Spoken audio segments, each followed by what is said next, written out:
శ్యామ్ బెనగల్ నిజంగానే తెలుగు సినిమా పరిశ్రమ తెలంగాణ ఉద్యమంలో లేదు, కనీసం ఉమ్మడి రాష్ట్రంలోనే సరే వాళ్ళను గుర్తించలేకపోయిన కారణం ఏమైంటుంది? గద్దర్ పాటలు ఎంత ప్రభావితం చేసినాయో శ్యామ్ బెనగల్ సినిమాలు కూడా తెలంగాణ యువత మీద అంత ప్రభావం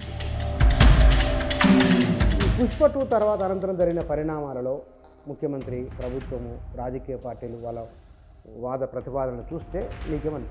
చట్టం తన పని తను చేసుకుంటుందని చెప్పొచ్చు కదా. క్యారెక్టర్ అసాసినేషన్ అసెంబ్లీలో ఎందుకు చేశారు?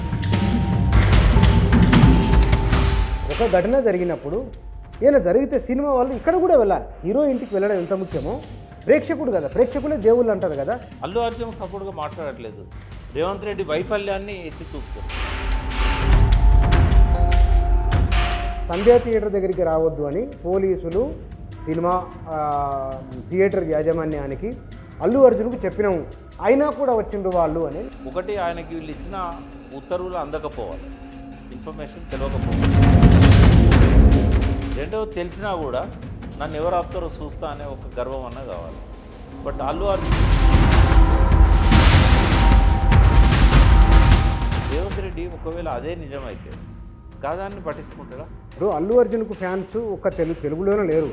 అల్లు అర్జున్కి థియేటర్కు రావద్దన్న ఇన్ఫర్మేషను ఏ పోలీస్ ఆఫీసర్ ఇచ్చాడు? మాజీ మంత్రి సినిమా నటుడు అయినా బందోబస్తు చేయాల్సిన బాధ్యత పోలీసుల మీద ఉంది. క్రేజ్ ఉంటుంది. ముఖ్యమంత్రి పోతే అంతమంది రారు. లాస్ట్ 30 years నుంచి ఈ ముఖ్యమంత్రులను చూడడానికి ఎవరు రారు.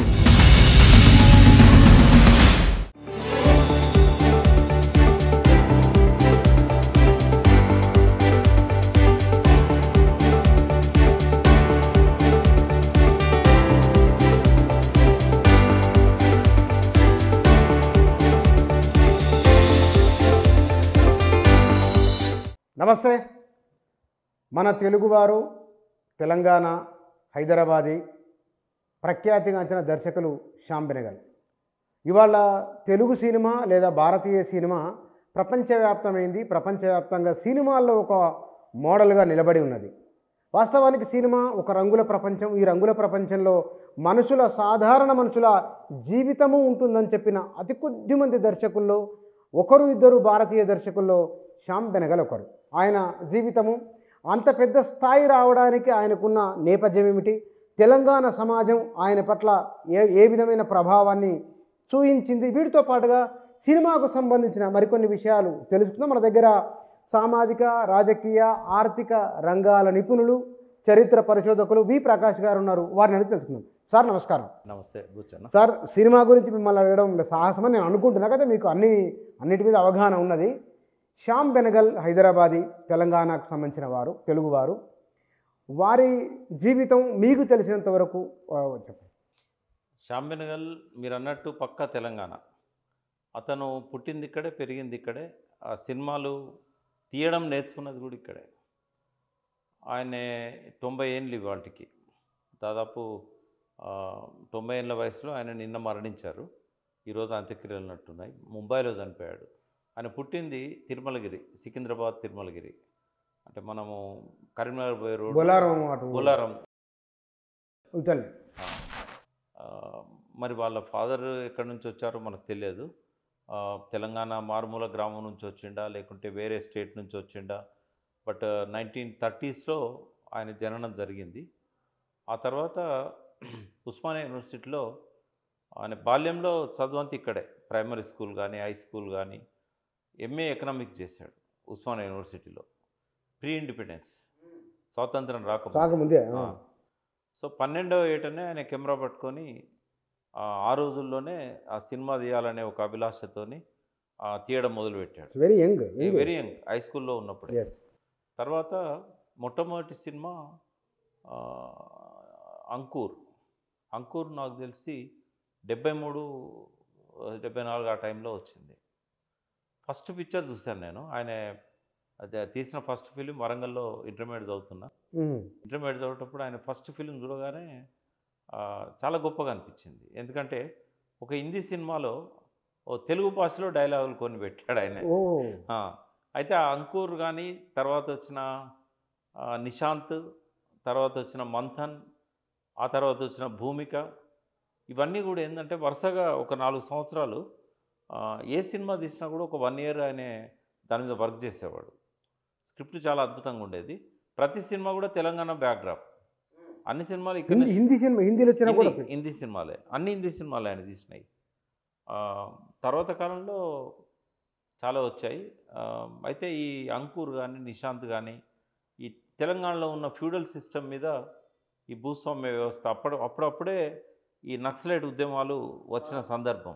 అంటే మాలాంటి యువకులం అంతా కూడా ఆ వైపుగా భూస్వామ్య దోపిడీకి వ్యతిరేకంగా పోరాడాలనే చైతన్యాన్ని ఇస్తున్న టైం అది. వాస్తవంగా చెప్పాలంటే గద్దర్ పాటలు ఎంత ప్రభావితం చేసినాయో షాంబెనగాల్ సినిమాలు కూడా తెలంగాణ యువత మీద అంత ప్రభావం అంతా ఉన్నదా? ఉంది దాదాపుగా. అంటే ఎడ్యుకేటెడ్ యూత్ అంతా కూడా ఆ సినిమాలు చూసి కొద్దిగా తెలంగాణ రూరల్ వాళ్ళేమో హిందీ సినిమా కదా అని చూడకుండొచ్చు. బట్ ఇది ఆ రోజుల్లో సంచలనం ఆ సినిమాలన్నీ.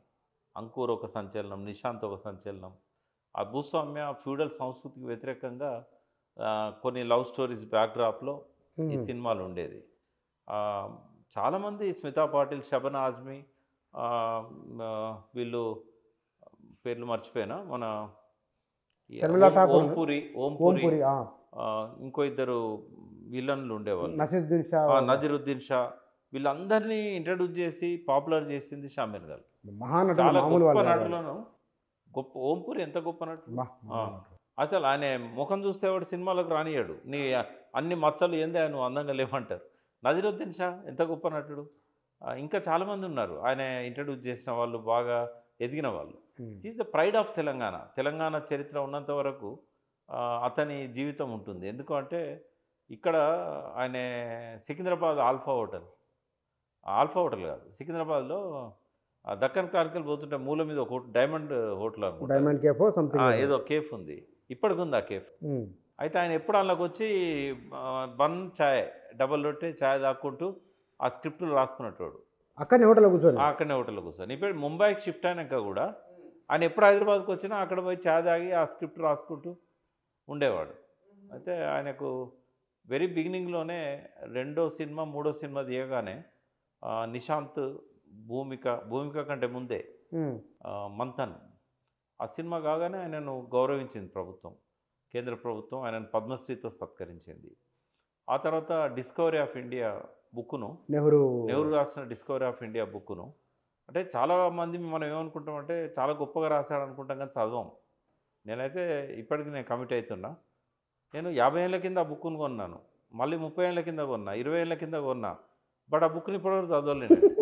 కానీ ఎందుకంటే ఈ అడావిడి లైఫ్ అంత 500 పేజీలు అది. అయితే సినాప్సిస్ తెలుసు, డిస్కవరీ ఆఫ్ ఇండియాలో నెహ్రూ ఏం రాశాడని తెలుసు, బట్ డెప్త్గా ఎన్నడూ పోలే. బట్ నేను షాంబెనగాల్ సీరియల్ చూశాను, భారత్ ఎక్ ఖోజ్.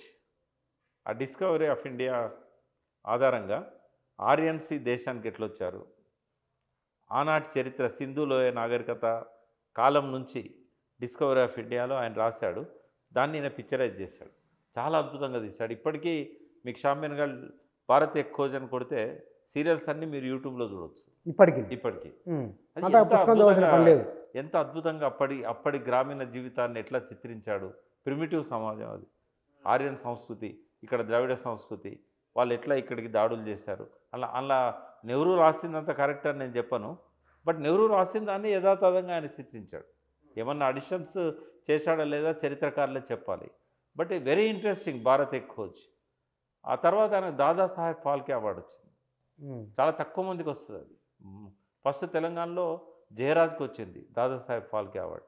జయరాజ్ చాలా కాలం వరకు అతను తెలంగాణ వాడని మనకు తెలియదు. తెలంగాణ ఉద్యమంలోనే మనకు కరీంనగర్ నుంచి పోయి ఆ రోజుల్లో మూకీ సినిమాల కాలంలో అంత పాపులర్ అయ్యిండు, బొంబాయిలో సెటిల్ అయ్యిండు, పృథ్వీరాజ్ కపూర్ కాలం నాటివాడు, ఆయనతో సమానంగా హీరోగా చలమని అయ్యిండు అని చెప్తే రోమాలు ఎక్కబడుస్తాయి. తెలంగాణ కదా, గూస్ బంప్స్ అంటారు. అయితే ఆ జయరాజ్ తర్వాత మళ్ళీ నాగేశ్వరరావుకి ఇచ్చారు దాదాసాహెబ్ ఫాల్కే అవార్డు, ఈయనకి ఇచ్చారు షాంబెనగాల్కి. షాంబెనగాల్ ఇంకొక గొప్ప మాట చెప్పాలి మనం ఆయన గురించి. ఆయనే సుస్మాన్ అనే ఒక సినిమా తీశాడు. సుస్మాన్ అదేంటంటే చేనేత కార్మికుల జీవితాల మీద. పోచంపల్లికి వచ్చి నెలల కొద్ది ఉన్నాడు అక్కడ. నెలల కొద్ది ఉండి ఆ సినిమాలో హీరో ఓంపురి అనుకుంటా బహుశా, ఆ హీరోయిన్ స్మితా పాటిల్, మరి షబనా ఆజ్మీ, చాలా రోజులు అయింది మర్చిపోయినా. అయితే రిలీజ్ అయిన ఫస్ట్ డే చూసేది షాంబెన్ గారి సినిమాలు.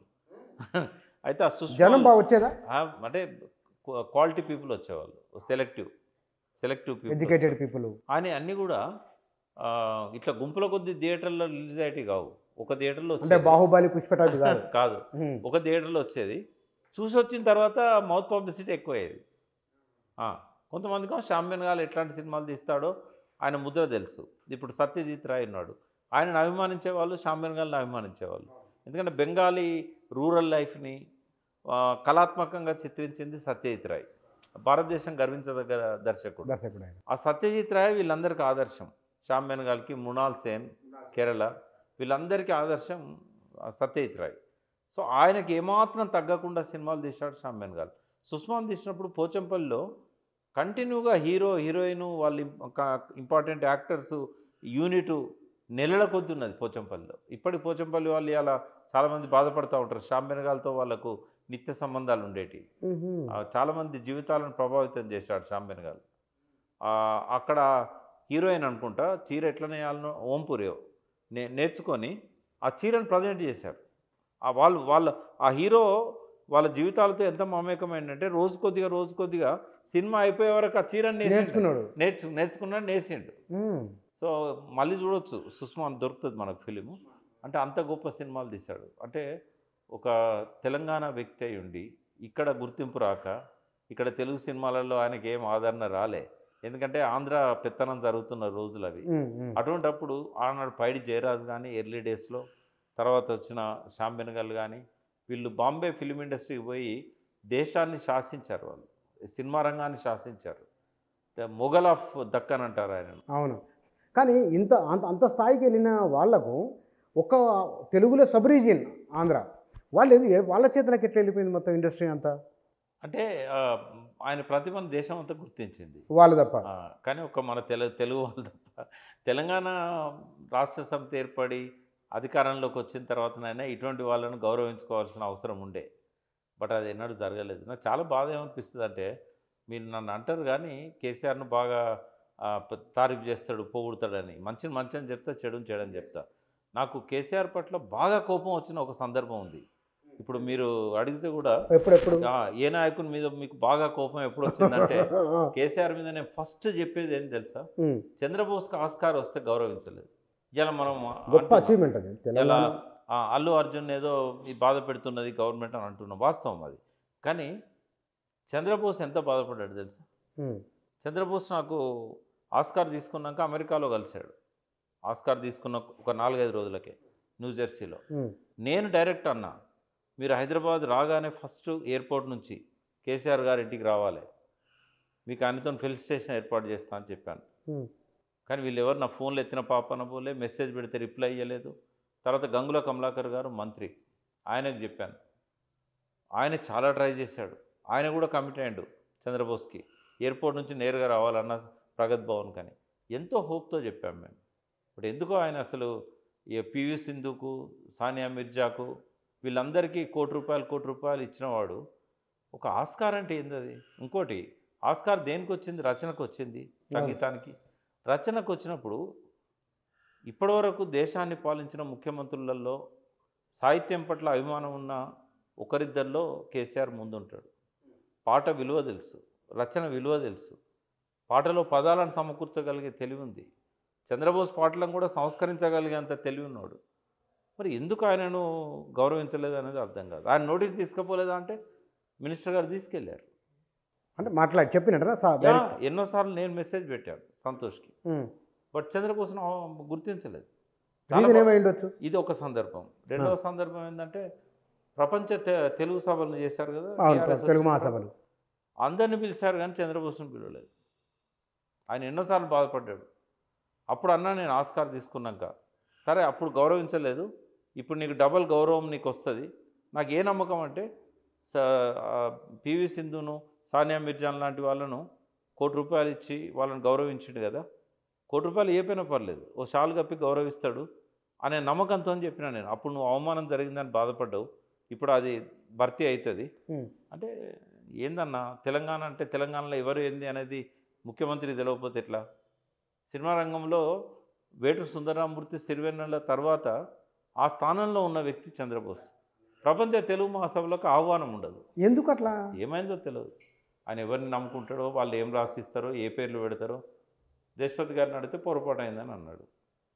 ఆ చంద్రబోస్ను మర్చిపోవడం మర్చిపోయాను. మర్చిపోయే వ్యక్తేనా? అప్పుడంటే మర్చిపోయాను. మర్చిపోయిన సంగతి కూడా కేసీఆర్ గారి నోటీసులోకి వెళ్ళిపోయింది. ఉమ్. మరి తర్వాతనైనా ఒక ఛాన్స్ వచ్చింది కదా ఆయన గౌరవించుకోవడానికి. అవును. ఎవరికన్నా వచ్చిందా రచనలో? భారతదేశంలో అంటే ఎవరికన్నా? తెలంగాణ కాదు, భారతదేశంలో ఎవరికన్నా రచనలో ఆస్కార్ అవార్డు లేదు, లేదు, ఫస్ట్ టైం ఆయనకే వచ్చింది. గుల్జార్ లాంటి వాళ్ళు ఎంత పెద్ద పెద్ద, అంటే అట్లనే శ్యామ్ బెనగల్ లాంటి వాళ్ళని ఇప్పుడు కావాలంటే దొరుకుతారా శ్యామ్ బెనగల్? వాళ్ళని పిలిచి గౌరవించుకోవాల్సిన సంస్కారం ఉండే. తెలంగాణకే గౌరవం అది. ఇప్పుడు ఆయనను గౌరవించుకుంటే ఆ గౌరవం కేసీఆర్కి వస్తుంది.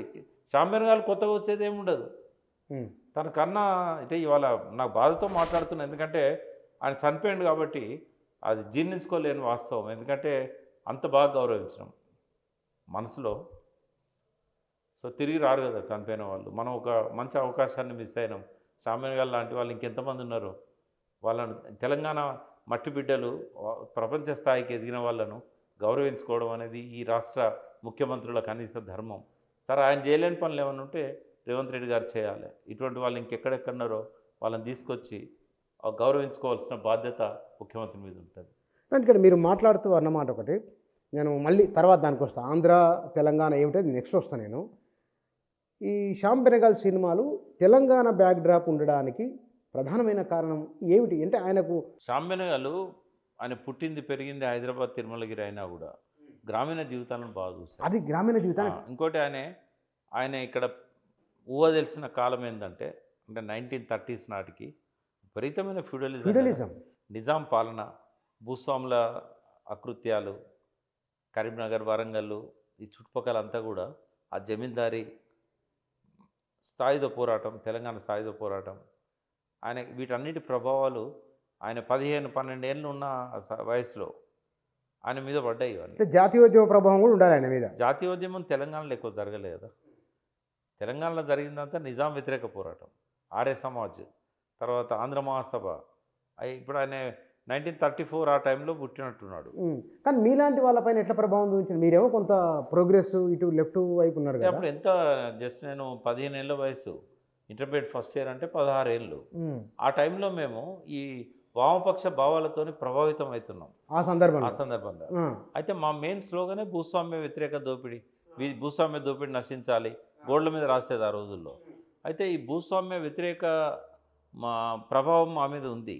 నేను పుట్టింది కొంత అంటే మిడిల్ క్లాస్ భూస్వామి ఇంట్లోనే పుట్టాను నేను. మీరు కూడా భూస్వాములే? భూస్వాముల కుటుంబంలోనే పుట్టాను నేను. కాకపోతే ఆ రోజుల్లో నిజాం కాలంలో మాకు చాలా ల్యాండ్స్ ఉండేది. అంటే మీరు పటేల్లా? పటేల్, మాలి పటేలు, అంటే అసల్దార్ మాలి పటేల్, అదే పోలీస్ పటేలు, మాలి పటేలు అవన్నీ మేము ఇచ్చే బతంలో. అసల్దార్ అంటే అసల్దారే ఈ పటవారిని, ఒరిజినల్ అతను, ఒరిజినల్ పటవారిని, పోలీస్ పటేల్ను నియమించే అధికారం ఉంటుంది. అయితే మా పూర్వీకులంతా కూడా 4th నిజాం కాలం నుంచి కూడా అసల్దార్ మాలి పటేల్. అయితే భూస్వామ్య కుటుంబంలో పుట్టినా నా మీద భూస్వామ్య ఛాయలేం లేవు. నేను చిన్నప్పటి నుంచే ఆ భూస్వామ్య సంస్కృతికి ఇంట్లో బయట పోరాడిన వ్యక్తిని. కాబట్టి మొన్న కడియం శ్రీయర్ గారు మా మదర్ చనిపోయినప్పుడు మా ఇంటికి వచ్చాడు. వచ్చి షాక్ అయ్యాడు. ప్రకాష్ నీ నక్సలైట్ బ్యాక్గ్రౌండ్ అని తెలుసు కానీ నువ్వు భూస్వామ్య బిడ్డవా? ఈ గడి ఏంది? గడిలా ఉంటుంది మా ఇల్లు. అయితే ఇదేంది అసలు, నువ్వు ఈ ఇంట్లో పుట్టినావా నువ్వు? అంటే ఇది పటేల్ ఇల్లే, 4 తరాలు పటేళ్ళు. బట్ నేను చిన్నప్పటి నుంచే మా తండ్రికి వ్యతిరేకంగా పోరాడినా, ఆయన ఆలోచనలకు భావజాలానికి వ్యతిరేకంగా. ఆయన మంచోడు, ఎవరిని అరెస్ట్ చేసే భూస్వామి కాదు ఆయన. బట్ మా ఫాదర్ పుట్టిన నాటికే చాలా ఆస్తి నిజాం వెనక్కి తీసుకున్నారు. ఎందుకంటే మా చెరువు కింద భూములకు పన్ను కట్టాలి. అయితే చెరువు కింద 200-300 ఎకరాలు ఉండేది. పన్ను ఎక్కడ కడతారు? వ్యవసాయమే. మా తాత చనిపోయినప్పుడు మా ఫాదర్ 9 ఇయర్స్కే ఆయనకు వంశపారంపర్యంగా మాలి పటేల్ వచ్చింది. 4వ తరగతి చదువుతున్నాడు, ఉర్దూ మీడియం. బంద్ చేసిండు. ఇక ఈ ఊర్లో వ్యవసాయం చూడాలి, ఇది చూడాలి, బాధ్యతల మీద పడ్డాయి. ఒకడే కొడుకు, 2 బిడ్డలు. అట్లా చిన్న 9 ఏళ్ళ వయసులో మా ఫాదర్కి బాధ్యతల మీద పడ్డాయి. అప్పటికి ఇండిపెండెన్స్ రాలేదు ఇంకా. ఆయన 1925లో పుట్టిండు, అంటే ఈ ఇయర్ 100th ఇయర్ ఇది.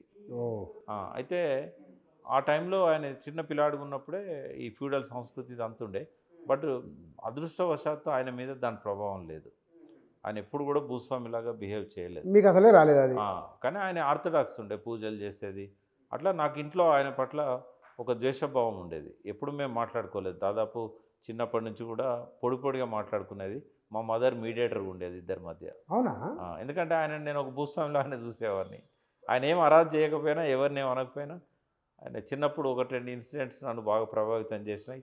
ఆయన అంటే నచ్చకపోయేది నాకు. ఎందుకు? బట్ అంటే ఇక ఆ ఊర్లో ఆ కల్చరు, ఆయన ఆ దొరతనం, పెద్దరికం, ఆయన ఎప్పుడు ఎవరిని అరాజు చేయకపోయినా ఆ పెద్దరికం ఉండేది ఆయన లోపల. అట్లా నాకెందుకో చిన్నప్పటి నుంచి కూడా ఆయనతో సరిగా లేకుండే. బట్ నేను ఒక 20 ఏళ్ళ ముందు రియలైజ్ అయినాను ఆయన చనిపోవడానికి. రియలైజ్ అయినా కానీ అప్పటికి నేను ఈ నక్సలైట్ ఉద్యమాలతో ఉండడం ఆయనకు నచ్చలేదు. అయితే ఈ ఫ్యూడల్ సంస్కృతి అనేది శ్యామ్ బెనగాల్ని కూడా ప్రభావితం చేసింది. చేసి నేనేంటంటే చిన్నప్పటి నుంచే ఆ ఇంట్లో పుట్టినా కూడా ఆ కల్చర్లో లేను కాబట్టి మా ఊరు నక్సలైట్స్ కేంద్రం. అంటే మొత్తం ఆ ఏరియా అంతా ములుగు. ఫస్ట్ తెలంగాణలో నక్సలైట్ ఉద్యమం వచ్చింది ములుగుల్నే. ములుగు ఖమ్మం ఫస్ట్ ఎన్కౌంటర్స్ అయింది అక్కడే. ఫస్ట్ నక్సలైట్ లీడర్స్ వచ్చింది అక్కడే. ఫస్ట్ దళాలు ఏర్పడ్డది అక్కడనే. భాస్కర్ రెడ్డి గారు అని ఇప్పటికి బతికే ఉన్నాడు నా మిత్రుడు. భాస్కర్ రెడ్డి గారు తొలితరం దళనాయకుడు. ఆయనే తర్వాత చంద్రపుల్లారెడ్డి గ్రూపులో అంతిరెడ్డి అని ఉండేవాడు, సామా అంతిరెడ్డి, పూలమ్మ అని. వాళ్ళు అంతిరెడ్డి, భాస్కర్ రెడ్డి మొట్టమొదటి దళనాయకులు. దామోదర్ అని ఇంకొక అతను ఉండే. దామోదర్ ఆ రోజుల్లో ఎన్కౌంటర్ అయిపోయాడు. అంతిరెడ్డి గారు 97, 98లో ఆ టైంలో, ఇంకా కొంచెం 92, 93 అనుకుంటా, ఆ టైంలో ఆయన చనిపోయాడు. ఆయన కూడా ఎన్కౌంటర్ అయిపోయాడు, బూడకు ఎన్కౌంటర్లో. భాస్కర్ రెడ్డి ఒకడే బతుకున్నాడు ఇప్పుడు. ఎంత వయసు ఉంటుంది ఆయనకు? 80, దాదాపు 78, 80 ఉంటాడు. అయితే ఆ తొలితరం దళనాయకులలో ఇప్పుడు మిగిలింది ఆయనే. అయితే ఇట్లా ఏంటంటే తెలంగాణలో నక్సలైట్ ఉద్యమం ఎంటర్ అయిన టైంలో 69లో నేను అక్కడ 10th క్లాస్ 9th క్లాస్ చదువుతున్నాను. మీరు ఎంగప్పుడు? అయితే ఎప్పుడైతే తెలంగాణ ఉద్యమం ఈ కాల్పుల వల్ల అణచివేయబడ్డదో మాకందరికీ ఏంటంటే ఆ కోపం, ఆవేశం ఉండేది. మేమంతా తొలితరం తెలంగాణ ఉద్యమంలో పాల్గొన్న వాళ్ళం. అయితే ఎప్పుడైతే ఆ ఉద్యమాన్ని అణచేసిందో మా ఆలోచనలన్నీ ఇటువైపు పోయినాయి. ఆ టైంలో ఈ శ్యామ్ బెనగల్ సినిమాలు తీయడం మొదలుపెట్టాడు. అంటే ఇక్కడ శ్యామ్ బెనగల్ నిజంగానే తెలుగు సినిమా పరిశ్రమ తెలంగాణ ఉద్యమంలో లేదు, కనీసం ఉమ్మడి రాష్ట్రంలోనే సరే వాళ్ళను గుర్తించలేకపోయిన కారణం ఏమైంటుంది? భారత ప్రభుత్వం పద్మభూషణ్ ఇచ్చింది, దాదాసాహెబ్ ఫాల్కే అవార్డు ఇచ్చింది. కానీ ఇక్కడ వాళ్ళు పెద్దగా ఎన్నాడు గౌరవించినట్టు, గుర్తించినట్టు నాకు కనబడదు. ఒకసారి మాత్రం ఇక్కడ హైదరాబాద్ ఫిలిం ఫెస్టివల్ అయింది, ఇంటర్నేషనల్ ఫిలిం ఫెస్టివల్. అది 86లో 86 జనవరి అనుకుంటా. అప్పుడు 15 రోజులు నేను అన్ని పనులు మానేసి 86లో ఈ 15 రోజుల్లో 84 సినిమాలు చూశాను. అంటే మార్నింగ్ 8:30 నుంచి 9 o'clock నుంచి స్క్రీనింగ్ స్టార్ట్ అయ్యేది. మార్నింగ్ 3 గంటల దాకా నడిచేది. అన్ని సినిమాలు చూసిందా? 84 అన్ని చూడలేదు నేను. ఆ టైంలో ఒక 300 పైన సినిమాలు ప్రదర్శించారు. వరల్డ్లో బెస్ట్ సినిమాలు. ఒక్కొక్క డైరెక్టర్, ఇప్పుడు శ్యామ్ బెనగల్ రెట్రాస్పెక్టివ్ అని ఉన్నదనుకో, శ్యామ్ బెనగల్ సినిమాలన్నీ వరుసగా ఇస్తారు. అట్నే ఒక యూరోపియన్ కంట్రీ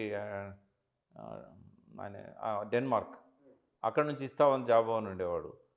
జర్మనీ నుంచి ఫాస్ట్ బైండర్ అని ఉండేది. ఒక్కొక్కరి 10 సినిమాలు, 15 సినిమాలు. అయితే అట్లా శ్యామ్ బెనగల్ సినిమాలు కూడా వచ్చాయి. సత్యజిత్ రాయ్ రెట్రాస్పెక్టివ్ వచ్చింది. అప్పుడు శ్యామ్ బెనగల్ థియేటర్లో మాతో పాటు సినిమా చూసేవాడు వచ్చి.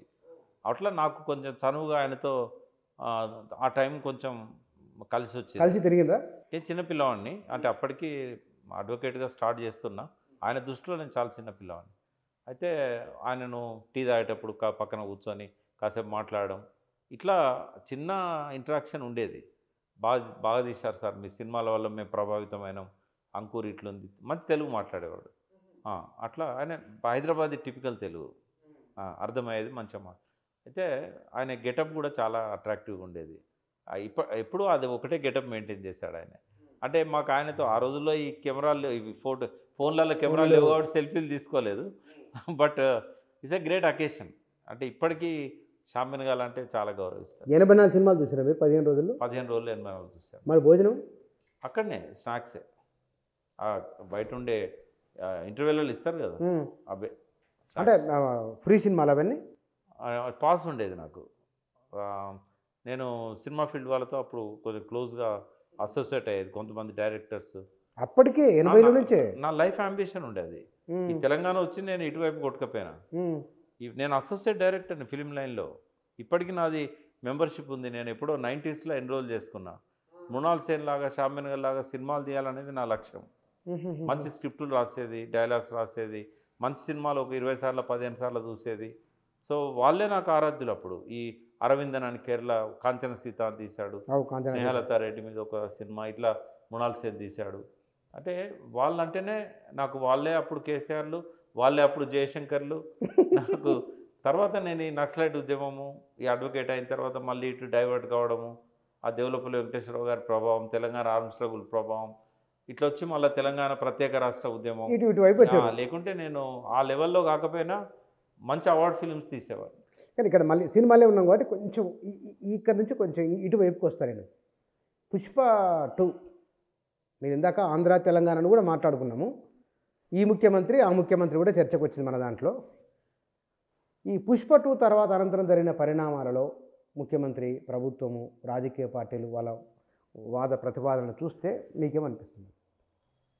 ఇది రేవంత్ రెడ్డి దీన్ని కావాలని చాలా పెద్దగా చేశాడు. ఎందుకు అంటే ఇప్పుడు ఆయన మైండ్ అంతా ఏం ఆలోచిస్తున్నది తెలుసా? ఇది పోరాడిన తెలంగాణ, బలిదానాలు చేసుకున్న తెలంగాణ, 10 ఏళ్ళు 14 ఏళ్ళు కష్టపడి అన్ని రకాల అవమానాలకు గురై అన్ని రకాల బాధలు పడి ఈ తెలంగాణ తెచ్చుకున్నారు. ఈ తెలంగాణను సరే తన చేతనైన రీతిలో కేసీఆర్ బాగు చేయడానికి ప్రయత్నం చేశాడు. ఇంకా చాలా చేయాల్సిన అవసరం ఉంది. ఈ శతాబ్దాల గోసకు ఫుల్ స్టాప్ పెట్టాలి అనే ఒక్క ఆలోచన కూడా రేవంత్ రెడ్డిలో లేదు. ఉంటే ఇట్లా టైం వేస్ట్ చేసుకోడు. సంధ్యా టాకీస్ కాడ ముందట ఏం జరిగింది, లోపల ఏం జరిగింది, సివి ఆనంద్తో వీడియోలు తెప్పించుకోవడం, ఒక్కొక్క వీడియో చెక్ చేయడము, దాన్ని ఆర్టికులేషన్ చేసి అర్ధగంట మాట్లాడము, ఈ థర్డ్ క్లాస్ మెంటాలిటీ. ఎందుకంటే ఒక సీఎం ముందుండే ప్రాధాన్యత లేనిది. సీఎం తెలంగాణ ప్రజలకు నేనేం చేయాలి, వాళ్ళు ఎట్లా బాధలు పడుతున్నారు, కేసీఆర్ ఏం చేసిండు, ఇంకా ఏం మిగిల్చిండు చేయడానికి. నేను ఈ విషయంలో కేసీఆర్ను 100% అప్రిషియేట్ చేస్తా. ఎందుకు అంటే ఆయన 24 గంటలు వచ్చిన కొత్తలో నేను ఒక 1 ఇయర్ ఆయనతో డే అండ్ నైట్ ఉన్నాను. నేను సెక్రటరియట్ పోయినా కూడా ఆయనతో పోయేది, ఆయనతో వచ్చేది, వాళ్ళకి పోయి కూర్చున్నది సమతా భవన్లో. అసలు ఒక్క క్షణం కూడా ఆయన వేస్ట్ చేసేవాడు కాదు. టీవీ పెట్టకపోయేది, ఎవరన్నా మీ గురించి ఇట్లా అన్నాడంటే పట్టించుకోకపోయేది. కంప్లీట్ 360 డిగ్రీలు రివర్స్ ఉన్నాడు రేవంత్ రెడ్డి. కానీ ఒకటి మీ దగ్గరికి మనం మాట్లాడుకోవడానికి ముందు ఒక హైకోర్టు అడ్వకేట్తో మాట్లాడినాం. వారు అన్న మాట ఏమిటంటే, వారు సీనియర్ మోస్ట్, బహుశా మీకు పరిచయం ఉండవచ్చు. వారు తెలంగాణ భాషను సినిమాలు ఆంధ్ర సినిమాలు తీసి వాళ్ళు వ్యతిరేకించారు. ఇవాళ తెలంగాణ ముఖ్యమంత్రి పేరు కూడా తెలియదా? ఒకటి అది తప్పది. నాకు ఇంకో మాట అన్నారు వాళ్ళు. ఒక ఘటన జరిగినప్పుడు ఏదైనా జరిగితే సినిమా వాళ్ళు ఇక్కడ కూడా వెళ్ళాలి. హీరో ఇంటికి వెళ్ళడం ఎంత ముఖ్యమో ప్రేక్షకుడు కదా, ప్రేక్షకులే దేవుళ్ళు అంటారు కదా, ఇక్కడికి ఎందుకు రాలేదు వాళ్ళు? ఇది ప్రశ్నించకూడదా? విషయం చిన్నగా అనిపిస్తుంది కానీ ఇదేమిటని మీ బహుశా మీకు తెలిసిన వాళ్ళ ఎవరు ప్రశ్నించాలి? ముఖ్యమంత్రి స్థాయి వ్యక్తి ప్రశ్నించాలనా? అది ప్రశ్నించడానికి ముఖ్యమంత్రి కావాలనా? కాంగ్రెస్ కార్యకర్త ప్రశ్నించవచ్చు. నేను అనేది ఏంటంటే ఇక్కడ ఫస్ట్ నేను అది క్లారిఫై చేసుకున్నా. అల్లు అర్జున్ ఏమని చెప్పిండంటే, నేను ఆయనను ఎట్లా సంబోధించాలనో అర్థం కాక తడబడ్డా. అక్కడ కొంచెం గ్యాప్ ఇచ్చిన నేను ఒక 5 సెకండ్స్. రేవంత్ రెడ్డి పేరు తెలియక కాదు, ఒక ముఖ్యమంత్రి. ఆయనే ముఖ్యమంత్రిని గౌరవంగా సంబోధించాలి కదా. ఆనరబుల్ అన్న దాని తెలుగు పదం ఏమున్నది అని ఆలోచిస్తున్న టైంలో వెనకాల ఉన్నోళ్ళు రేవంత్ రెడ్డి అని గుర్తు చేశారు. నాకు రేవంత్ రెడ్డి మర్చిపోలేదు. నేను రేవంత్ రెడ్డిని గౌరవనీయులైన నాన్న ఏమనాలనో అర్థం కాక అక్కడ ఒక తడబాటు అయింది. దాన్ని అట్లా అర్థం చేసుకోవడం తప్పు అని ఆయన అన్నాడు. సెకండ్ పాయింట్ ఏంటంటే, రేవంత్ రెడ్డి ఒకవేళ అదే నిజమైతే గాదాన్ని పట్టించుకుంటాడా? ఆయన అన్నాడు కదా, నేషనల్ మీడియాలో కూడా ఇదే ప్రశ్న అడిగింది ఆయన. అది కాదు కదా ఇష్యూ, అది కాదు ఇష్యూ. ఏంటంటే ఈ విషయం మీకు అల్లు అర్జున్ చెప్పిండా?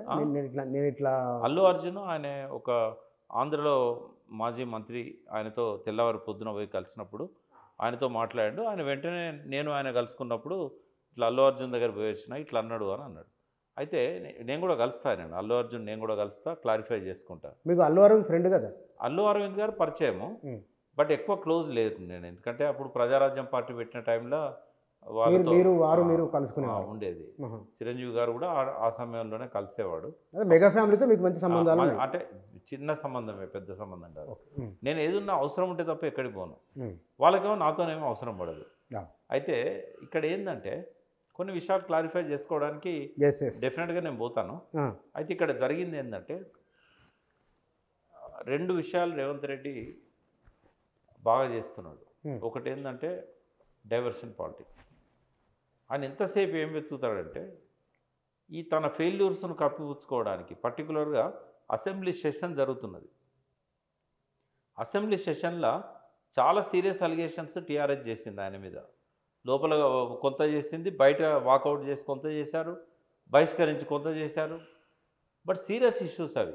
బతుకమ్మ ఇష్యూ కావచ్చు, తెలంగాణ విగ్రహానికి సంబంధించి, తెలంగాణ తల్లి విగ్రహానికి సంబంధించింది కావచ్చు, ఈ ధరణికి సంబంధించిన అంశాలు కావచ్చు, రేవంత్ రెడ్డి ఫెయిల్యూర్స్ కావచ్చు, హరీష్ రావు గారు బయటపెట్టిన అనేక అంశాలు కావచ్చు. వీటి నుంచి డైవర్షన్ చేయాలంటే ఇది ఆయనకు మంచి వెపన్ లాగా కనబడ్డది ఒకటి. రెండవది అంటే ఇది కొత్త కాదు రేవంత్ రెడ్డికి.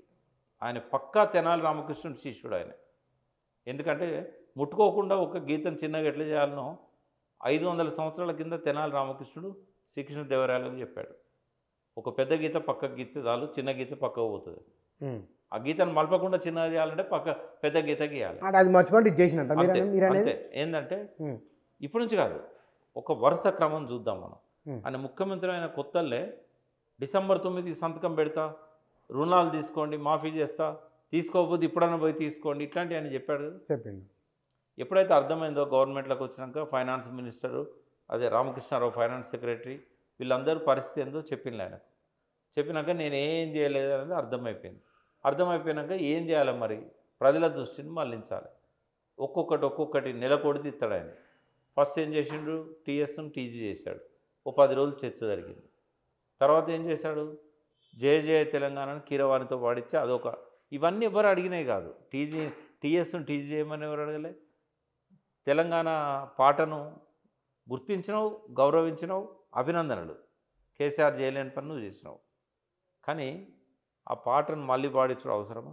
ఎవరు అందశ్రీ అడిగిండా, లేకుంటే గద్దర్ అడిగిండా, లేకుంటే ప్రజలు అడిగిందా, లేకపోతే వాళ్ళు అడిగిందా మరి ఇంటర్నల్ మీటింగ్ ఎవరేం అడగలేదు. గుర్తించమని అడిగారు అంతే. అందశ్రీకి ఒక్క రిజర్వేషన్ ఉండే. ఆ బయట పాడుకున్న పాట కాకుండా తను రాసిన మొత్తం పాట పాడాలనేది ఉండే. సరే, బంకించంద్ర చటర్జీ రాసిన వందే మాతరము 3 పేజీలు ఉంటుంది. బట్ స్వాతంత్రోద్యమంలో ఇది ప్రతి ఒక్కరి నాలుకల మీద నాట్యం ఆడాలంటే, అందరికీ పాడుకోవడానికి అవకాశం ఉండాలంటే అప్డేటెడ్ ఫామ్లో వందే మాతరాన్ని ఒక 4 చరణాలకు తగ్గించారు. అట్లనే కేసీఆర్ కూడా ఏం చేసిండంటే, చాలా గొప్పగా రాశాడు అందశ్రీ పాట, బట్ దీన్ని కొద్దిగా మనము పాడుకునేటట్టుగా తయారు చేద్దామని చెప్పేసి ఆ పెద్ద పాటలో నుంచి ఒక 2-3 చరణాలను తీసుకొని, అవి కేసీఆర్ రాసినవి ఏం కాదు, కేసీఆర్ 1-2 పదాలు మార్చిండాడ. సిరి వెలుగులు విరజిమ్మే సింగరేణి బంగారం అని ఒక పదము, ఇట్లా కొన్ని ఒక 3-4 పదాలు ఆయన ఉంటాయి. బట్ ఒరిజినల్ పాట అందశ్రీ రాసింది. కానీ ఆయన పెట్టిన అన్ని చరణాలు తీసుకోలేదు. ఆయన వందే మాతరం లాగానే కొంత అబ్రిడ్జ్ ఫామ్లో తీసుకున్నాడు. అదే అందశ్రీకి ఇష్టం లేదు. దాన్ని రాష్ట్రగీతంగా గుర్తించాలంటే మొత్తం పాటను తీసుకోవాలన్నాడు ఆయన. సరే, రేవంత్ రెడ్డి తీసుకున్నాడు, సంతోషం. కానీ మళ్ళీ కీరవాణితో పాడించాడు. ఇది ఒక 3-4 నెలల్లో 2 నెలల్లో చర్చ నడిచింది. అది అయిపోయిందో లేదో తెలంగాణ తల్లి మళ్ళీ మొదలుపెట్టాడు. రాజీవ్ గాంధీ విగ్రహం తెలంగాణ తల్లి ప్లేస్లో పెట్టడం, మళ్ళీ విమర్శలను తట్టుకోవడానికి ఆ తెలంగాణ తల్లిని మళ్ళా విగ్రహం తీసుకొచ్చి సెక్రటరీ ముందర పెట్టడం, దాని రూపాన్ని మార్చడం, ఇదంతా కూడా మళ్ళీ ఒక డైవర్షన్. 10 రోజులు మీడియాలో బయట చర్చ అయింది. ఇక ఒకదాని తర్వాత ఒకటి ఈ సిరీస్లో తీసుకుంటే హైడ్రా అందులోకే వస్తుంది, మూసీ అందులోకే వస్తుంది. మూసీ మీద ప్రేమ లేదు, హైడ్రా మీద ప్రేమ లేదు ఆయనకి. 2 మంచి సంకల్పాలే, కానీ ప్రేమతో చేసినవి కాదు. ఎట్లా చెప్తారు మీరు ప్రేమ ఉంది లేదని? ఏ అంచనాతో? ఎవరన్నా ఒక కార్యక్రమం ప్రేమతో మొదలు పెట్టాలనుకున్నప్పుడు దాన్ని కూలంకుషంగా స్టడీ చేస్తారు. రాత్రి రంగనాథ్ గారిని అపాయింట్ చేసి ఒక జియో లాంటి, జియో కూడా కాదేమో అది, ఒక మెమో ఏదో ఇష్యూ చేసి హైడ్రా అని పెట్టి, ఆ హైడ్రాకి ఏం చట్టబద్ధత ఉండే ఆ రోజుల్లో? ఇప్పుడంటే గవర్నర్ ఆర్డినెన్స్ తీసుకొచ్చాడు. హైడ్రా పెట్టే ముందట ఎఫ్టీఎల్లో ఉన్నాయని కూలగొడుతుంది, ఎఫ్టీఎల్ బఫర్ జోన్లో ఉన్నాయని కూలగొడుతుంది. అసలు ఆ ఎఫ్టీఎల్ డిసైడ్ కాలే కదా. ఒక చెరువుకు ఏది ఎఫ్టీఎల్ ఏది బఫర్ జోన్ తెలియకుండా నువ్వు ఎట్లా గీతలు పెడతావు, ఎట్లా బుల్డోజర్లతో కూలగొడతావు? అంటే అధికార యంత్రాంగం ఆ, అధికార యంత్రాంగం ఎట్లుంది బుచ్చన్న? రేవంత్ రెడ్డి జిహెచ్ఎంసీ వాళ్ళను, హెచ్ఎండిఏ వాళ్ళను, సెక్రటరియట్లో ఉన్న అధికారులను, పెద్దవాళ్ళను, ఐఏఎస్లను పిలిచి దున్నపోతు తినిందట, ఆ దుడ్డని తీసుకొచ్చి దొడ్లే కట్టేయమనంటే తలుగు పట్టుకొని ఉరుకుతున్నారు. ఒక్కడన్నా కనీసం కామన్ సెన్స్తోని తెలిసినా కూడా ముఖ్యమంత్రికి ఎదురు చెప్తే ఏమవుతుందో, ముఖ్యమంత్రి నీ తప్పు అని అంటే ఏమవుతుందో. ఎందుకంటే కేసీఆర్ దగ్గర చూసిన లేదు వాళ్ళు.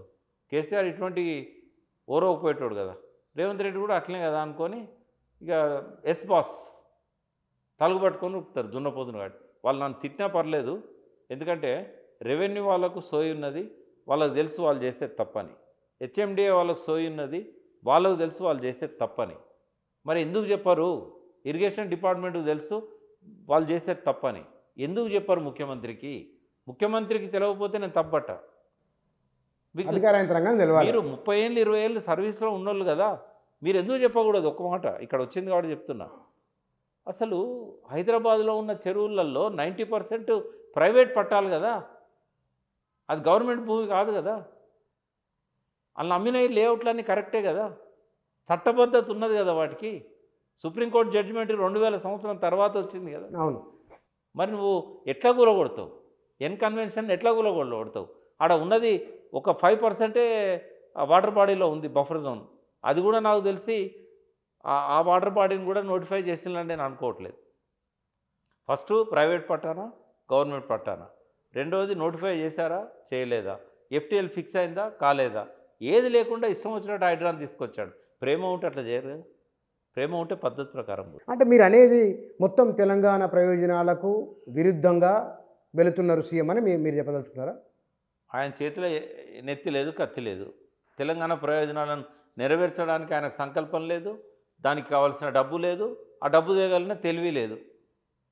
మరి నేను చెప్తున్నా కదా, బిలీవ్ మీ, కోరిక ఉన్నది ఆయనకు. కోరికుంటే సరిపోదు, ఇవన్నీ ఉండాలి. అర్థం చేసుకోవాలి కదా ఫస్ట్. కేసీఆర్ ఏం చేసిండు? ఫస్ట్ 6 నెలలు అర్థం చేసుకోవడానికి సర్వేలు చేయించిండు, రోజు గంటల కొద్దీ చర్చించిండు ఒక్కొక్కరితోని. ఆయన తెలంగాణను అర్థం చేసుకోవడానికి అంత 14 ఏళ్ళు తెలంగాణ ఊరు తిరిగిన వ్యక్తిగా 6 నెలలు పట్టింది. ఈయనకేం తెలుసు అని? ఉద్యమంలో లేడా? ప్రజల పట్ల మమకారం లేదా, ప్రేమ లేదా? ముఖ్యమంత్రి సీటు మీద తప్ప ఇంకా దేని మీద ఉన్నది ఆయనకు? ఇంకోటి ఏంటంటే, ఈ డైవర్షన్ పాలిటిక్స్ ఎంతకాలం చేస్తాడు ఆయన? ఇప్పుడు ఈ పుష్పది కూడా డైవర్షన్ అంటే పాలిటిక్స్. పుష్ప మీరు ఎట్లా చెప్తారు డైవర్షన్ అంటే? Number 1 diversion. అసెంబ్లీ నడుస్తుంది, ఇంతకంటే వెపన్ ఆయనకు వేరే దొరకదు డైవర్షన్ కోసం. అందరి దృష్టి అసెంబ్లీ నుంచి అల్లు అర్జున్ మీదకి మళ్ళీ ఇచ్చాడు. కానీ మీరు అనేది ఆయన సంధ్యా థియేటర్ దగ్గరికి రావద్దు అని పోలీసులు సినిమా థియేటర్ యాజమాన్యానికి అల్లు అర్జున్కు చెప్పినాము, అయినా కూడా వచ్చిండ్రు వాళ్ళు అనేది వైఫల్యం ఎవరిది? చెప్పారు కదా వీళ్ళు రావద్దని చెప్పి పేపర్లు వచ్చింది. ఇప్పుడు ఒక గుండాను రాష్ట్ర బహిష్కరణ చేస్తారు, చేసాక గుండా వస్తాడు, వచ్చిన తర్వాత వాడిని అరెస్ట్ చేస్తారా, చేయరా? అంటే రూల్ అందరికీ ఒక తీరే ఉంటుంది కదా. అవును. అక్కడ అల్లు అర్జున్ అయినా ఇంకోరైనా నువ్వు రాకూడదు అని ఇన్ఫర్మేషన్ ఇచ్చిన తర్వాత ఆయన వచ్చిండు అంటే దానికి 2 కారణాలు ఉంటాయి. ఒకటి, ఆయనకి వీళ్ళు ఇచ్చిన ఉత్తర్వులు అందకపోవాలి, ఇన్ఫర్మేషన్ తెలియకపోవాలి. రెండవది, తెలిసినా కూడా నన్ను ఎవరు ఆపుతారో చూస్తా అనే ఒక గర్వం అన్న కావాలి. బట్ అల్లు అర్జున్ చెప్పేది కానీ వాళ్ళ మేనేజర్స్ చెప్పేది కానీ మాకు ఎటువంటి ఇంటిమేషన్ లేదు, మేమేం పర్మిషన్ అడగలేదు.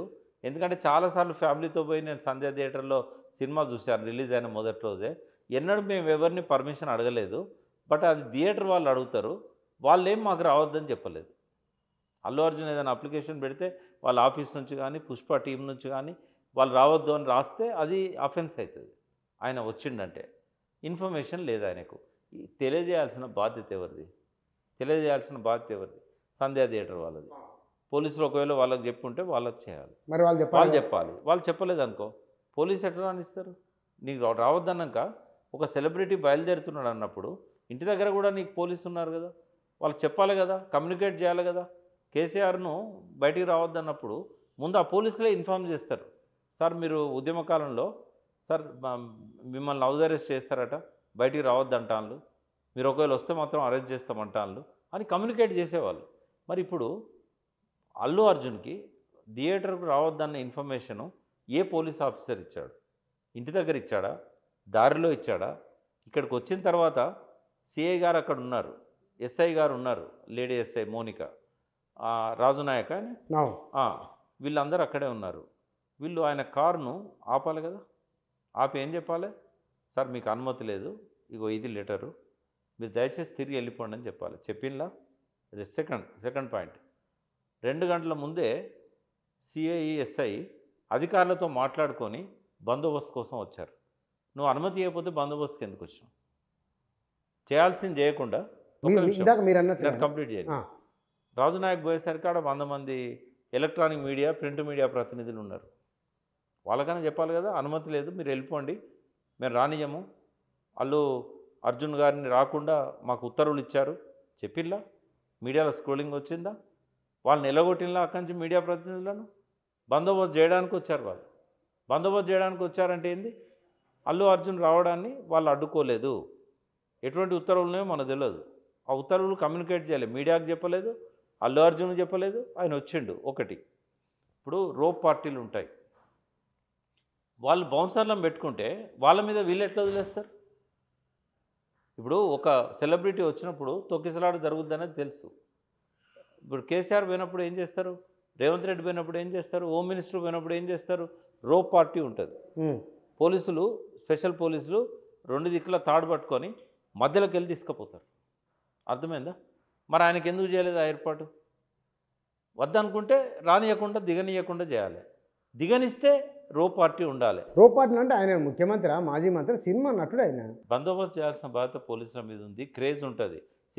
ముఖ్యమంత్రి పోతే అంతమంది రారు, ముఖ్యమంత్రి పోతే అంతమంది రారు, సినిమా యాక్టర్ వస్తే అంతమంది కంటే ఎక్కువ వస్తారు. వాళ్ళు ఎమోషనల్గా ఉంటారు. ముఖ్యమంత్రికి ఎవడు ఎమోషనల్గా ఉంటాడు? మీకు తెలుసా లేదో, లాస్ట్ 30 years నుంచి ఈ ముఖ్యమంత్రులను చూడడానికి ఎవరు రారు. వీళ్ళు డబ్బులు ఇచ్చి ఒక్కొక్కరికి రోజుకింత అని కూలీ ఇచ్చి వెహికల్స్ పెట్టి వాళ్ళని రప్పించుకుంటారు. ముఖ్యమంత్రులకు వచ్చేది తెచ్చిన జనం. అందరూ అంతేనా? అంటే కేసీఆర్ గారికి క్రేజ్ ఉండేది, ఎందుకంటే కేసీఆర్ అంటే ఉద్యమ నాయకుడిగా ఆయనకు బాగా ప్రేమ ఉండేది. రేవంత్ రెడ్డి మీద కూడా ప్రేమ ఉండేవాళ్ళు ఒక 10%, 20% ఉంటారు. కానీ కేసీఆర్ మీద ప్రేమ ఉండేవాళ్ళు 60-70% ఉండేది. కానీ మీటింగ్లకు మాత్రం కేసీఆర్ అయినా డబ్బులు ఇచ్చి తెప్పించుకునేది, రేవంత్ రెడ్డి అయినా డబ్బులు ఇచ్చి తెప్పించుకోవాలి. కానీ అల్లు అర్జున్ కానీ సినిమా యాక్టర్స్ కానీ డబ్బులు ఇచ్చి తెచ్చుకోవాల్సిన కర్మ ఉండదు. ఎమోషనల్గా అటాచ్ అవుతారు పీపుల్. కానీ ఇక్కడ 2 విషయాలు బహుశా ఎన్నడూ ఇంట్లో అడగలేదు, మన ఇంటర్వ్యూలలో మీరు చెప్తే నేను విన్న ఎక్కున్నాయి. ఆంధ్ర తెలంగాణ గురించి మాట్లాడుకున్నాం, 2 నేపథ్యాలు మాట్లాడుకున్నాం, 2 ముఖ్యమంత్రుల గురించి మాట్లాడుకున్నాం. మీరు తెలంగాణ ముఖ్యమంత్రి ఉన్న పొరపాటు చేస్తే ఇది కాదు చేయమని చెప్పాలి. వన్ వే మీరు ఎందుకు అల్లు అర్జున్ మీరు సపోర్ట్గా మాట్లాడుతున్నారు? అల్లు అర్జున్ సపోర్ట్గా మాట్లాడట్లేదు, రేవంత్ రెడ్డి వైఫల్యాన్ని ఎత్తి చూపుతున్నా. ఎందుకు అంటే, ఒక మహిళ సినిమా చూడడానికి వచ్చి తన చిన్న బాబుని పట్టుకొని వచ్చి అక్కడ చనిపోయింది అంటే అది ఫెయిల్యూర్ రేవంత్ రెడ్డి ప్రభుత్వం. అది ఫెయిల్యూర్, బందోబస్తులో వైఫల్యం. గంట ముందు నుంచి బందోబస్తుకు వచ్చిన వాళ్ళు అల్లు అర్జున్కి ఎంత క్రేజ్ ఉందో తెలిసి ఆయనను ఆపలేకపోయినా కూడా వచ్చినప్పుడు వీళ్ళని ఎవ్వరిని కూడా బయట ఉండకుండా చూడాల్సిన బాధ్యత వాళ్ళకు ఉండే. వీళ్ళందరినీ లోపల థియేటర్లో కూర్చోబెట్టినాక ఆయన లోపలికి రానియాల్సి ఉండే.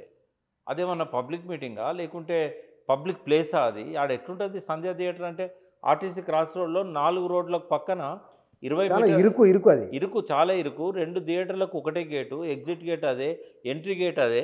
మీరు ఎందుకు ఉండనిచ్చిండ్రు బయట జనాన్ని? వాళ్ళు టికెట్ ఉంటే వాళ్ళని లోపల పోయి కూర్చోమనాలి. ఒకవేళ టికెట్ లేకపోతే వాళ్ళని నిలగొట్టాలి.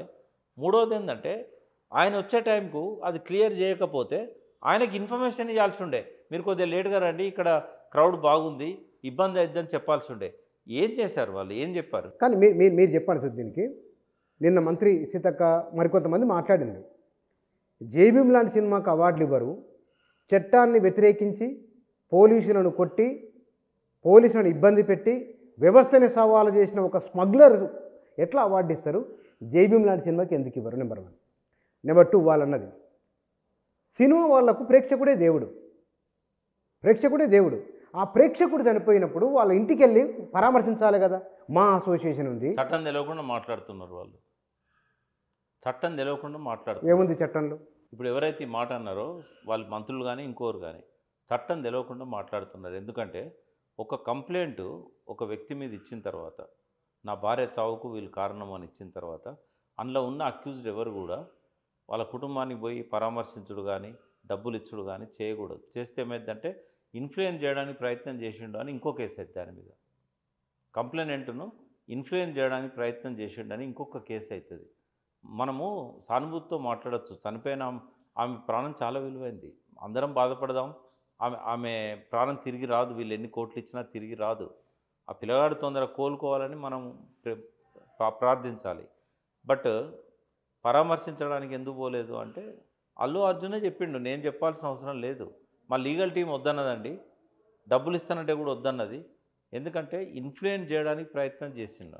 సినీ పరిశ్రమ ఎందుకు పోలేదు అంటే అది వాళ్ళకు సంబంధించిన విఘ్నతకు సంబంధించిన అంశం అది.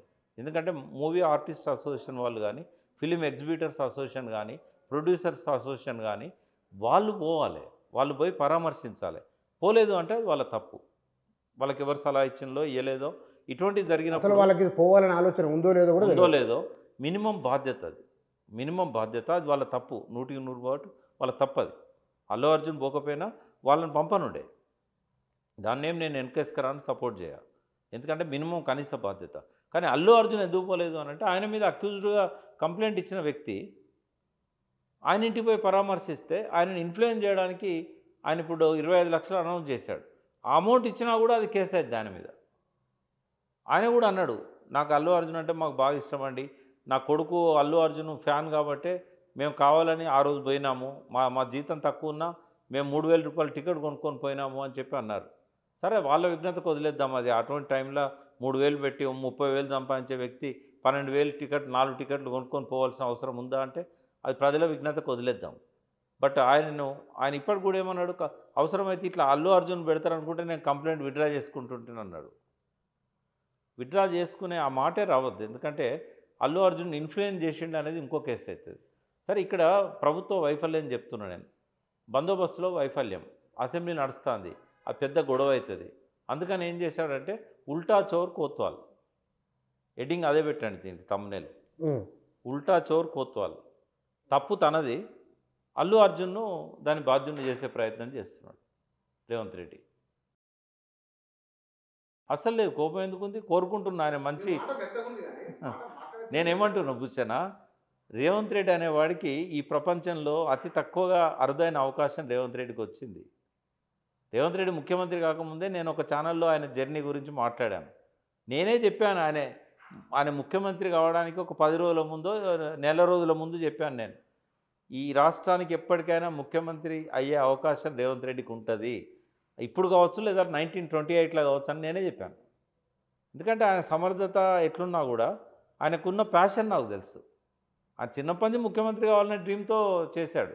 నేను ఆయనకు అభిమానిని కూడా. ఎందుకంటే ఒక వ్యక్తి లైఫ్లో ఏదైనా సాధించాలనుకొని చిట్ట చివరి దాకా దానికోసం నిలబడి అదే ప్యాషన్తోని జీవితాన్ని మలుచుకొని ఆ లక్ష్యాన్ని సాధించేవాడు ఎవడైనా నాకు ఆరాధ్యుడే, వాడు ఎవడైనా కానీ. ఇక్కడ ఈ అంశానికి ముగింపు ఎక్కడ? ఇంకొన్ని అంశాలు మాట్లాడుకోవాలి ఇక్కడ. నాకు చెప్పండి. దీన్ని వ్యక్తిగత గ్రడ్జ్గా రేవంత్ రెడ్డి తీసుకున్నాడు. అవసరమా? ఒక ముఖ్యమంత్రి సభలో చట్టం తన పని తను చేసుకుంటూ పోద్దని చెప్పాలి. పివి నరసింహరావు గారు ఈ దేశానికి ఇచ్చిన గొప్ప డైలాగ్ అది.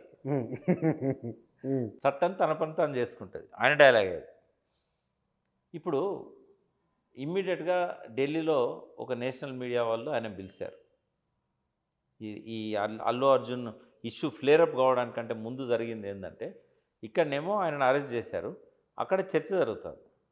చర్చ జరిగినప్పుడు చాలా వెటకారంగా చాలా అసహ్యంగా మాట్లాడాడు రేవంత్ రెడ్డి. ఆయన ఉన్న దేశ సైనికుడా, బార్డర్ కాపాడే సైనికుడా, నేను లైవ్ విన్నా. అవును, ఇట్లా మాట్లాడాల్సిన అవసరం ఉందా ముఖ్యమంత్రికి? ఇప్పుడు అల్లు అర్జున్ ఎంత లేదన్నా తెలంగాణలో కానీ ఆంధ్రప్రదేశ్లో కానీ సగానికంటే ఎక్కువ జనాభా ఆయనను అభిమానిస్తారు. దేశంలో కొన్ని రాష్ట్రాలు ఒక తెలుగులేండి, భారతదేశం, బీహారు, కేరళ, మహారాష్ట్ర, వెస్ట్ బెంగాల్, మధ్యప్రదేశ్, గుజరాత్, రాజస్థాన్, అంటే నార్త్ ఈస్ట్ ప్రజలు అభిమానించే ఒక నాయకుడి మీద, కథానాయకుడి మీద అంత నీచంగా మాట్లాడాల్సిన అవసరం రేవంత్ రెడ్డికి ఎందుకు వచ్చింది? దానికి బ్యాక్గ్రౌండ్ ఉంది. సినిమా పరిశ్రమతోని ఈయన ముఖ్యమంత్రి అయిన కాడ నుంచి ఇప్పటిదాకా ఒక పూడ్చలేని గ్యాప్ అనేది మొదలైంది, రోజు రోజుకు పెరుగుతున్నది. తగ్గించుకోవడానికి ఆయన ప్రయత్నం చేయడం లేదు. వాళ్ళు పూర్తిగా కనీసము పుష్పగుచ్చం ఇవ్వడానికి కూడా ఇండస్ట్రీ రాలేదు ఆయన దగ్గరికి. ఒక చిరంజీవి, ఒక బాలకృష్ణ తప్ప, నాగార్జున ఆయన వైఫ్ తప్ప ఇంకెవరు పోలేదు ఆయన దగ్గరికి. నాగార్జున కూడా తర్వాత ఇది జరిగిన తర్వాత పోయినట్టున్నాడు. ఆయన పోయిండో మరి ఆయన మిస్సెస్ పోయిందో అయితే కనబడ్డది మీడియాలో. ఎందుకు ఆ గ్యాపు? ఎప్పటి నుంచి ఉంది ఆ గ్యాపు? నువ్వు రియల్ ఎస్టేట్లో వాళ్ళతో పెట్టుకున్నావా? నువ్వు పీసీసీ అధ్యక్షునిగా వాళ్ళతో గొడవపడ్డావా? లేకుంటే హైడ్రాలా చాలామంది సినిమా నిర్మాతలు, దర్శకులు, పెద్ద పెద్ద రియల్ ఎస్టేట్ కంపెనీస్ ఉన్నాయి వాడికి. హీరోలకు కూడా ఉన్నాయి. ప్రత్యక్షంగా వాళ్ళ పేర్లు ఉన్నాయి కానీ చాలా హీరోలకు, హీరోయిన్లకు రియల్ ఎస్టేట్ ల్యాండ్స్ ఉన్నాయి, రియల్ ఎస్టేట్ ప్రాజెక్ట్స్ ఉన్నాయి, పెద్ద పెద్ద కన్స్ట్రక్షన్ కంపెనీస్ ఉన్నాయి. ఎక్కడ మొదలైంది మీకు అసలు? నువ్వు బయట పెట్టాలి అది. ఎందుకంటే ఏదో గ్యాప్ లేకపోతే ఒక్క సినిమా ఫంక్షన్ కూడా రేవంత్ రెడ్డిని ఎందుకు పిలవలేదు? నార్మల్గా ఎప్పుడైనా ఏ రాష్ట్రంలో అయినా కనీసం ఒక 4-5 సార్లన్నా సంవత్సరానికి సినిమా పరిశ్రమలో ముఖ్యమంత్రి కనబడ్డ విజువల్స్ దొరుకుతాయి మనకు. బట్ ఒక్క విజువల్ చూపెట్టు నాకు, కరెక్ట్ చేయాలి నన్ను. ఎన్నడన్నా ముఖ్యమంత్రి ఏదైనా సినిమా ఫంక్షన్ వాళ్ళు పిలిచిన్లా పోయిండా? ఎందుకు ఈ గ్యాప్ నీకు? నీ కోపం అంతా ఎందుకు అల్లు అర్జున్ మీద చూపెట్టావు? అల్లు అర్జున్ది తప్పే కావచ్చు, బట్ ఆయన ఏమంటాడు, నాకు వద్దనంటే నేను ఆగిపోయేటోని, నాకు ఇన్ఫర్మేషన్ లేదు అని అన్నాడు. అది కోర్టు ఎంక్వైరీ చేస్తుంది, ఎందుకంటే కోర్టులో ఉంది కాబట్టి కోర్టు పోలీసు కూడా ఎంక్వైరీ చేస్తుంది. చెప్పినా కూడా ఆయన అయితే చెవు దగ్గర పోయి డీసీపీ మాట్లాడిన విజువల్ దొరికింది. చెవులు ఏం చెప్పిండు ఎవరు తెలుసు? ఎందుకంటే చనిపోయింది ఆమె అనే వార్త థియేటర్ దగ్గర తెలియలేదు. వాళ్ళిద్దరిని ఇమ్మీడియట్గా హుటాహుటిని హాస్పిటల్ తీసుకుపోయారు. వెంటనే ఈయన లోపలికి వచ్చి ఈయనకు చెప్పాడు. అప్పటికి డాక్టర్లు డిక్లేర్ చేశారో లేదో మనకు తెలియదు. ఆ డీసీపీకి కానీ ఆ ఏసీపీకి కానీ ఆ పేషెంట్ చనిపోయిందనే విషయం ఎప్పుడు తెలిసింది? తెలిసినాక ఎంతసేపటికి వచ్చి అల్లు అర్జున్కి చెప్పారు? ఇవన్నీ ప్రశ్నలే కదా. ఆ ఏసీపీ చెప్పిన వర్షన్ మీడియాలో 2 రకాలుగా ఉంది. ఒకటే 2 నిమిషాల్లోనే 2 వర్షన్లు చెప్పాడు ఆయన. ఫస్ట్ వర్షన్ ఏం చెప్పిండంటే, నేను అల్లు అర్జున్ దగ్గర పోయి చెప్దాం అనుకునేసరికి వాళ్ళ మేనేజరు వాళ్ళంతా అడ్డుపడ్డారు. మేము చెప్తాం, మీరు మాకు చెప్పండి అని అన్నారు. మేము ఆయనకు చెప్పాము. చెప్పినాక తర్వాత వెంటనే మాట మార్చి, ఎందుకంటే రేవంత్ రెడ్డి గారు అసెంబ్లీలో ఏసీపీ పోయి చెప్పినా కూడా రాలేదన్నాడు కదా, అది గుర్తొచ్చింది. అది గుర్తొచ్చి వెంటనే ఏం చెప్పిండంటే, మేము పోయి చెప్పినామని అన్నాడు. తప్పది. First version correct. ఈయన చెప్పడానికి పోయిండు, ఏం చెప్పడానికి పోయిండో మనకు తెలియదు. బట్ అక్కడ వాళ్ళు పోనీయలేదు. సెకండ్ డీసీపీ వచ్చిండు, డీసీపీ పోయి చెవులేదో చెప్పిండు. చెప్పినాక అల్లు అర్జున్ వెళ్ళిపోయాడు. బట్ ఏం చెప్పిండు? అప్పటికి చనిపోయిందనే వార్త కన్ఫర్మ్ అయిందా? డీసీపీకి తెలుసా అసలు? 3 గంటల రాత్రి నాకు తెలిసింది అన్నాడు. అంటే హాస్పిటల్లో డెత్ డిక్లేర్ చేసి మీడియా ద్వారా బయటకు వచ్చడానికి 4-5 గంటలు పట్టింది. డీసీపీకి ఎట్లా తెలిసి చనిపోయిందని? కాకపోతే బయట లా అండ్ ఆర్డర్ ప్రాబ్లం వచ్చింది, మీరు వెళ్ళిపోండి అని చెప్పుంటాడు. అన్నాక ఫస్ట్ ఆయనే మా వాళ్ళు చూసుకుంటారులే, బౌన్సర్స్ ఉన్నారు కదా అని చెప్పుంటాడు. తర్వాత పోయిండు. అక్కడ ఆయన మిస్టేక్ ఉంటే ఉండొచ్చు, కానీ అది కేసులో అంశమే కాదు. కేసులో పరిగణించాల్సిన అంశము చెప్తే విన్నడా లేదా చెప్పకుండా వెళ్ళిపోయిందా, చెప్పినాక పోయిందా అనేది ఈ కేసుకు సంబంధం లేని అంశం. ఇక్కడ కేసు ఎంతవరకు అంటే అల్లు అర్జున్ వచ్చిండు, తొక్కిసలాట జరిగింది, ఆమె చనిపోయింది, అంతవరకే కేసు. తర్వాత అల్లు అర్జున్ పోలీసులు చెప్తే విన్నడా వినలేదా పోయిందా అనేది ఎఫ్ఐఆర్లో అంశమే కాదు. అదేంటంటే అల్లు అర్జున్ క్యారెక్టర్ అసాసినేట్ చేయడానికి రేవంత్ రెడ్డి దాన్ని ఉపయోగించుకున్నాడు. ముఖ్యమంత్రి క్యారెక్టర్ను, ముఖ్యమంత్రి పనితీరును మీరు కూడా అట్లా చేస్తున్నట్లు ఎందుకు అనుకోకూడదు? ఇది కాంగ్రెస్ పార్టీసే. నేను చాలా చట్టబద్ధంగా చాలా కన్విన్సింగ్గానే మాట్లాడుతున్నాను. ఎందుకు అనంటే, ఇప్పుడు సినిమా పరిశ్రమలో ఆంధ్ర పెత్తనాన్ని వ్యతిరేకించిన వాళ్ళల్లో నేను ఉన్నా. ఈ ఆంధ్రలో కొన్ని పెత్తందారీ సంస్థలు వెలిసినాయి. అందులో అల్లు అరవింద్ కూడా ఒకడు, దిల్ రాజు ఒకడు. ఆయన తెలంగాణ తట్టుకొని నిలబడ్డాడు. ఆయనను ఫస్ట్ నేను రేవంత్ రెడ్డిని అప్రిషియేట్ చేసింది దిల్ రాజుకు చైర్మన్ ఇచ్చినందుకు. ఇప్పటికి నేను ఆ విషయంలో నేను తప్పకుండా రేవంత్ రెడ్డిని అభినందిస్తా. ఎందుకంటే ఆంధ్ర పరిశ్రమ డామినేషన్ను వ్యతిరేకించిన వ్యక్తిగా దిల్ రాజును వెల్కమ్ చేస్తాను. ఆంధ్ర సినిమాలు తీసే టైంలో ఆంధ్ర నిర్మాతలు తెలంగాణ ఉద్యమకారులు అడ్డుకున్నప్పుడు కూడా సినిమాను అడ్డుకోకూడదని నేను అడ్డుపడ్డ వ్యక్తిని. ఒకరోజు వీళ్ళందరూ వచ్చారు కోదండరాం ఇంటికి. అదే అదూర్స్ అనే సినిమాను ఆపిన్లు, దాన్ని రిలీజ్ చేయనిస్తలేరు అని అంటే, నేను కోదండరాం దగ్గరికి నేనే తీసుకుపోయినా వీళ్ళందరినీ.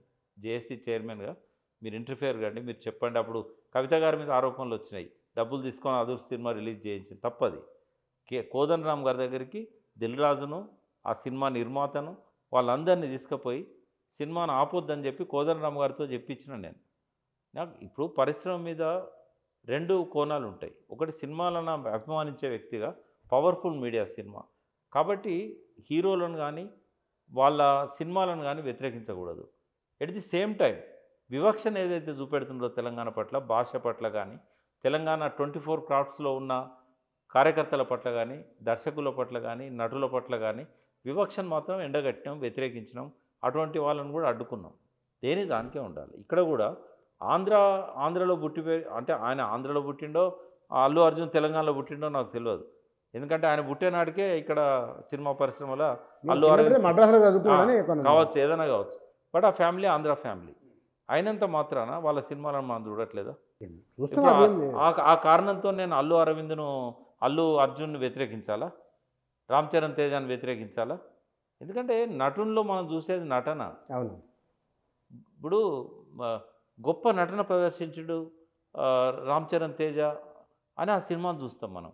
వ్యక్తిగతంగా ఆయన ఎందుకు, అందుకే నేను నా పర్మనెంట్ డైలాగ్ ఒకటి ఉంది బుచ్చన్న, 100 సార్లు చెప్పాను, మళ్ళీ చెప్తా. సూర్యుడిని చూపెడితే వేలుని చూడొద్దంట. నువ్వు పుష్ప సినిమాను చూడు, అక్కడ చూడాల్సింది నటనను చూడు. అంటే ఏది ఎట్లున్నా మన కోపాన్ని కూడా ఛానలైజ్ చేయాలి.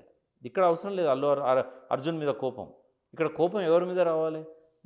ఈ వ్యవస్థ విఫలమైంది, హోంశాఖ విఫలమైంది, పోలీస్ శాఖ విఫలమైంది. ఎఫ్ఐఆర్ సంబంధించే మాట్లాడుతున్నాను నేను. క్యారెక్టర్ అసాసినేషన్ ఎట్లా చేసిండు రేవంత్ రెడ్డి అంటే చెప్తే బోడా బయటికి. ఇక్కడ నువ్వు మాట్లాడాల్సింది ఆ ఇన్సిడెంట్ ఎట్లా జరిగిందని. తదనంతరం ఏం జరిగింది నీకెందుకే? నువ్వు ముఖ్యమంత్రివి కదా. తదనంతరం కేసులో అంశం అది. ఆ బిడ్డను ఓదార్చలేదు, హాస్పిటల్ పోయి చూడలేదు. ఒక ముఖ్యమంత్రి నీకు అవసరమా ఇవన్నీ మాట్లాడడం? అది ప్రజల విఘ్నతకు వదిలేయాలి. ఆ విషయంలో నువ్వు గుచ్చి క్యారెక్టర్ అసాసినేషన్ చేయడానికే ఆయన స్పీచ్ అంతా కూడా ఉన్నది అక్కడ.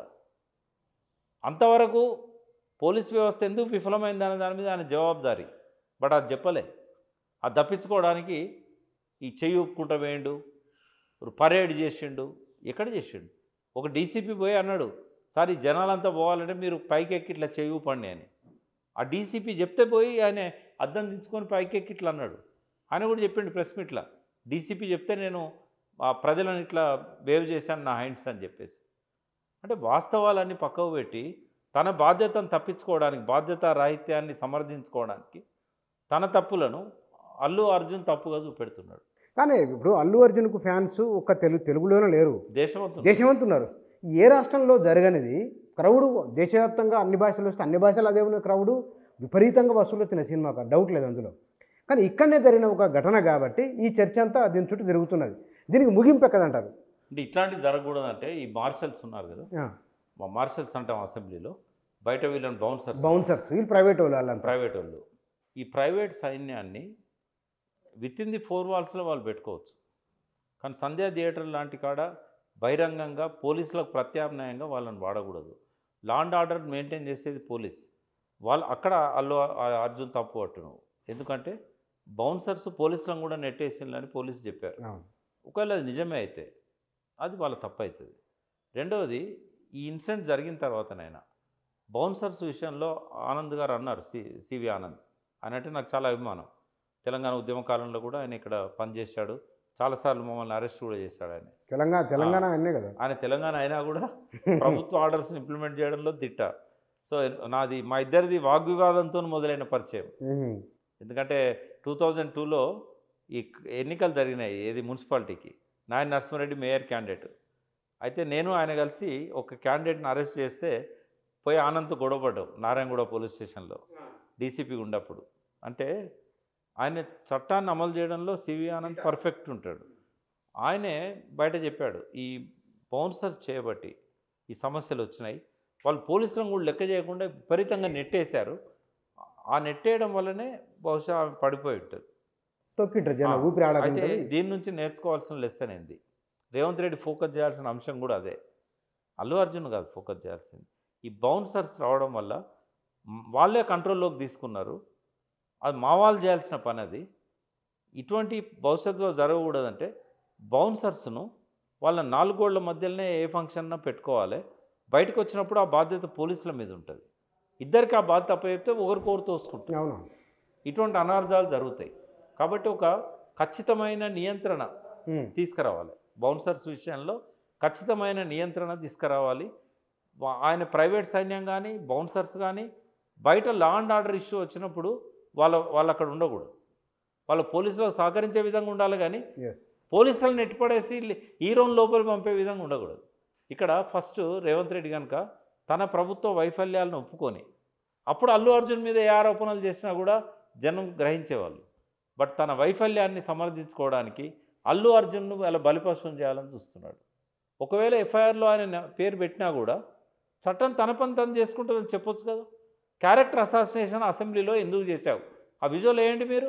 కావాలని అల్లు అర్జున్ను బ్లేమ్ చేయడానికి ఎంత ఒక ఆయన రచయితో కాదో నాకు తెలియదు రేవంత్ రెడ్డి, కానీ ఒక రచయిత కూడా కళ్ళకి నీళ్లు తెప్పించే విధంగా మాట్లాడాడు. ఆ తల్లి పడిపోయాక కూడా, చనిపోయాక కూడా బిడ్డను పట్టుకొని అట్లే ఉంది. ఎంత హృదయ విదారకంగా చెప్పాడు. ఇదంతా ఎడదారి తీస్తుంది. అల్లు అర్జున్ను టార్గెట్ చేయడానికి కదా నువ్వు మాట్లాడేది? అవసరమా ఇదంతా నీకు? ఇది తన పరిధి దాటి అవసరం లేని విషయాలను, నాన్ ఇష్యూస్ను ఇష్యూ చేయడంలో ఎవరికైనా ఆస్కార్ ఇవ్వాలన్నా, నోబెల్ ఇవ్వాలన్నా రేవంత్ రెడ్డి కంటే గొప్పవాడు అయితే వాడు ఉంటాడు ప్రపంచంలో.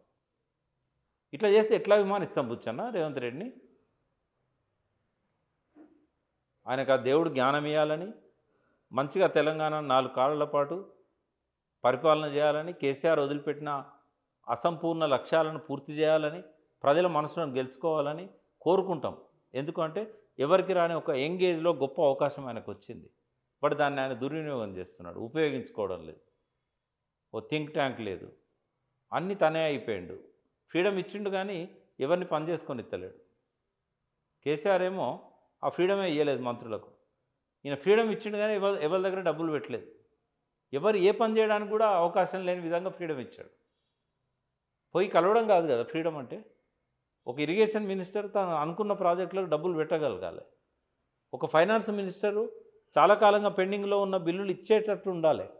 ఒక వ్యవసాయ శాఖ మంత్రి తను క్లస్టర్స్ డిసైడ్ చేసి దానికి కావాల్సిన ఏర్పాట్లు చేసేటట్టు ఉండాలి. ఒక ఐటీ శాఖ మంత్రి మౌలిక వసతులు కల్పించడానికి తను పెట్టుబడి పెట్టే విధంగా ఉండాలి. ఒక పరిశ్రమ శాఖ మంత్రి తను ఏదైతే అనౌన్స్ చేశాడో అవి నెరవేర్చే విధంగా ఇండస్ట్రియల్ ఫ్రెండ్లీ రిలేషన్స్ మెయింటైన్ చేసేటట్టు ఉండాలి. ఎక్కడుంది? ఏ మంత్రి హ్యాపీగా ఉన్నాడు? ఎందుకు నేను రేవంత్ రెడ్డి పొగడాలి? ఏం చేసిండని పొగడాలి?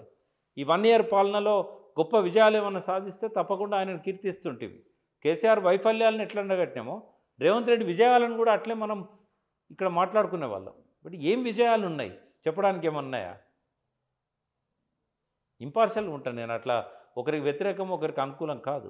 సినీ పరిశ్రమ పట్ల ఇవాళ ఆయన చేసేదానివల్ల ఏం జరగబోతుందో తెలుసా? పరిశ్రమ తరలిపోతున్నది ఆంధ్రకు. ఇవాళ బెనిఫిట్ షోలు రద్దు చేశాడు. ఎవరు నష్టపోయేది? నీకు ట్యాక్స్ రెవెన్యూ మొత్తం తగ్గింది. నీ అనుకున్న అంచనాల ప్రకారం వస్తలేదు. వాళ్ళు ఏదో బెనిఫిట్ షోలు వేసి అందులో వచ్చే అమౌంట్లో నీకు ట్యాక్స్ కడతాను కదా. రద్దు చేస్తే నష్టం నీకు అవ్వాలక. ఒక్క ఇన్సిడెంట్ జరిగిందని పాలసీ మార్చకూడదు. ఎందుకంటే లా ఆఫ్ యావరేజెస్ అని ఉంటాయి. ఎన్నోసార్లు తొక్కిసలాటలు జరుగుతూ ఉంటాయి. కానీ చనిపోయిన ఇన్సిడెంట్ ఇది ఒక్కటే ఇక్కడ థియేటర్ల దగ్గర. అటువంటప్పుడు ఒక్క ఫెయిల్యూర్కు పాలసీని మార్చుకోవడం ఎట్లా కరెక్ట్ అవుతుంది? నువ్వు ఇవన్నీ చేస్తే నీకు పరిశ్రమ ఉంటుందా ఇక్కడ? చెన్నారెడ్డి 1978 నుంచి ఎంతో కష్టపడి నాగేశ్వరరావు లాంటి వాళ్ళను, ఎన్టీఆర్ లాంటి వాళ్ళని ఒప్పించి ఆ ఇండస్ట్రీని ఇక్కడ తీసుకొచ్చాడు.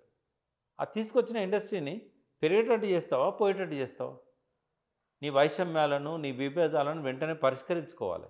నువ్వు సీఎం స్థాయిలో ఉన్నావు. నువ్వు పిలిస్తే ఏ నిర్మాత రాడు నీ దగ్గరికి?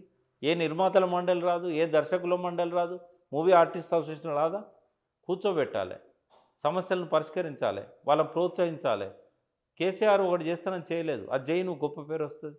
ఏంటంటే ఈ పూణే లాంటి ఫిల్మ్ ఇన్స్టిట్యూట్ తెలంగాణలో ఏర్పాటు చేయాలనుకున్నాడు ఆయన. బట్ బడ్జెట్ కారణాల వలన పోస్ట్పోన్ అవుతూ అది చేయలేకపోయాడు ఆయన. నువ్వు చేయది. ఇప్పుడు ఏమంటాం, అది వైజాగ్ తరలిపోతున్నది కదా ఇండస్ట్రీ. నువ్వు అవన్నీ చేయకుండా ఇంకా వాళ్ళతో కక్ష పెంచుకునే విధంగా టార్గెట్ చేసి ఇట్లా చేస్తే సినీ పరిశ్రమకు నీకు మధ్య వెల్తి పెరుగుతుందా, తగ్గుతుందా? ఒక ముఖ్యమంత్రికి ఇది అవసరమా? ఆర్థికంగా కూడా నష్టం జరుగుతుంది కదా నీకు. నీ ప్రధాన సమస్య ఇప్పుడు డబ్బు లేకపోవడమే కదా. మరి వచ్చే ఆదాయాన్ని ఎందుకు పోగొట్టుకుంటావు? ఫిల్మ్ ఇండస్ట్రీని ఎందుకు దెబ్బతీస్తావు? Right sir, thank you. వాస్తవానికి వారిని ఏ విషయం అడిగినా అనర్గళంగా ఓ 40 నిమిషాలు మాట్లాడదాం అనుకున్నాం మేము.